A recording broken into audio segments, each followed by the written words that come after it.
বাংলাদেশের সীমান্তে নিরাপত্তা নিয়ে কোনো আশঙ্কার কারণ নেই বলে জানিয়েছেন স্বরাষ্ট্র উপদেষ্টা লেফটেন্যান্ট জেনারেল আব্দুল জাহাঙ্গীর আলম চৌধুরী।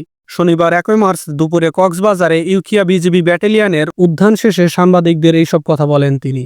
স্বরাষ্ট্র উপদেষ্টা বলেন, সীমান্ত নিরাপদ রয়েছে, সীমান্তের নিরাপত্তা নিয়ে আশঙ্কার কোনো কারণ নেই। বিজিবির মহাপরিচালক বলেছেন, অন্য দেশের সীমান্তে অনুপ্রবেশ না করলে সব বাংলাদেশই নিরাপদ। অন্য দেশের সীমান্তরক্ষীদের উদ্দেশ্য করে কঠোর বার্তা দিয়েছেন তিনি।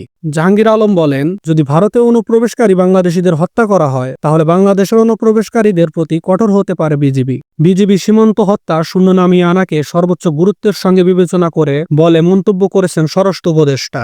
তিনি আরও বলেন, বিগত কয়েক বছরে মিয়ানমারের অভ্যন্তরে চলমান সংঘাতের জেরে বাংলাদেশ মিয়ানমারের সীমান্তে স্পর্শকাতরতা বৃদ্ধি পেয়েছে। সাম্প্রতিক পরিস্থিতি বিবেচনায় সীমান্তে একটি ব্যাটালিয়ন স্থাপনের সময়ের দাবি ছিল। এই পরিস্থিতিতে সীমান্তে নজরদারি ও তৎপরতা বৃদ্ধির লক্ষ্যে কক্সবাজারে ইউকিয়া বিজিবি ব্যাটালিয়ন প্রতিষ্ঠা করা হয়।